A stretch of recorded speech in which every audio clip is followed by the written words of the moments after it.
میں نے کی دعوت کی دھوم میں مچاؤں، عطا ایسا کر حوصلہ یا الہی۔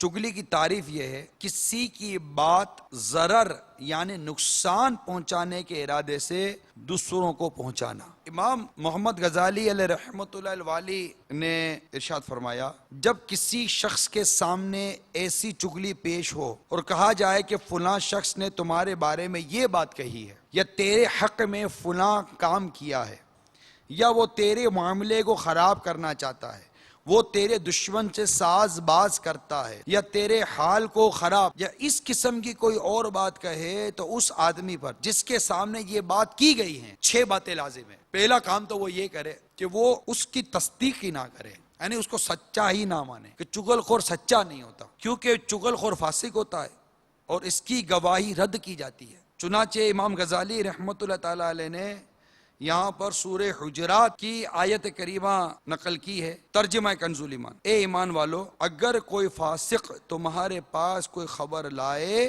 تو تحقیق کر لو۔ تو پہلا کام وہ تصدیق ہی نہ کرے، اس کو سچائی نہ جانے۔ اب دوسرا جو اس نے کام کرنا ہے، امام غزالی فرماتے اس سے اس بات سے منع کر دے اور نصیحت کرے اور اس کے سامنے اس کے عمل کی برائی بیان کرے۔ چنانچہ امام غزالی رحمۃ اللہ تعالی علیہ نے یہاں قرآن مجید کی سورہ لقمان کی آیت نقل کی ہے، اور اچھی بات کا حکم دو، بری بات سے منع کر۔ ظاہر ہے کہ وہ ایک غلط کام کر رہا ہے نا، حرام کام کر رہا ہے، ناجائز کام کر رہا ہے، فتنہ برپا کر رہا ہے۔ دیکھیں جب تک اس کی کاٹیں گے نہیں نا، تب تک وہ سدھرنے کا نہیں ہے۔ تیسرا کام اس کو یہ کرنا ہے جس کے آگے چغلی کی جا رہی ہے، اللہ کی رضا جوئی کے لیے اس سے بغض رکھے۔ اللہ کے لیے محبت کرنی ہے، اللہ کے لیے نفرت کرنی ہے، نفس کے لیے نہیں۔ چوتھا کام، اپنے غائب بھائی کے بارے میں جس کے بارے میں وہ ہمیں بتا رہا ہے بدگمانی نہ کرے۔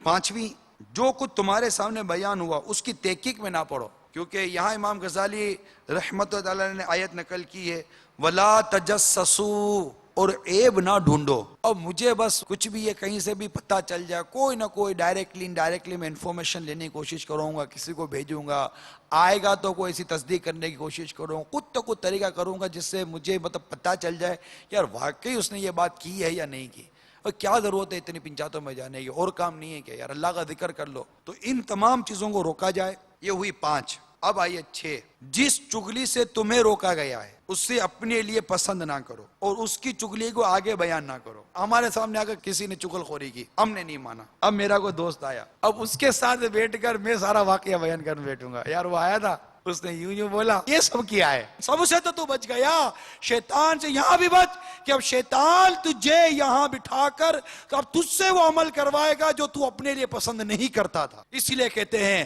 ایک چپ ہزار سکھ۔ بعد بزرگوں نے فرمایا چغلی جھوٹ، حسد اور منافقت پر مبنی ہوتی ہے، اور یہ باتیں ذلت کی بنیاد ہیں۔ تو یہ حاسد ہوگا جو چغلی کر کے آپس سے محبتیں برباد کرواتا ہے، نفرتیں ڈلواتا ہے، گھر کے گھر برباد ہو جاتے ہیں، منگنیاں ہوتی ہیں، پتہ نہیں بیچ میں چغل خور آ جاتا ہے، حاسد آ جاتا ہے، ایسا ناسور آ جاتا ہے جو منگنیاں توڑوا دیتا ہے، کمیونٹیز کے درمیان اور فیملیز کے درمیان لڑائیاں ہوتی ہیں۔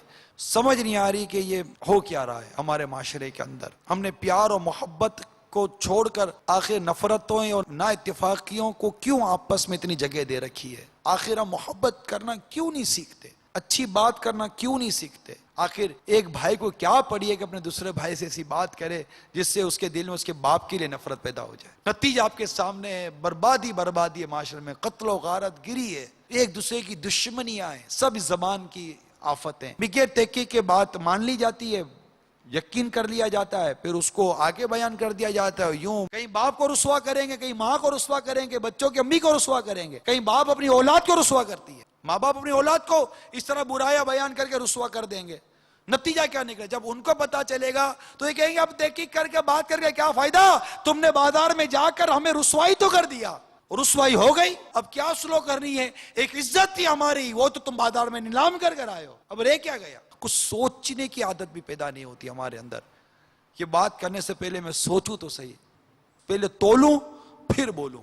اللہ تعالی ہم سب کو چغلی سے بچنے کی توفیق عطا فرمائے۔ میں نے کی دعوت کی دھوم میں مچاؤں، عطا ایسا کر حوصلہ یا الہی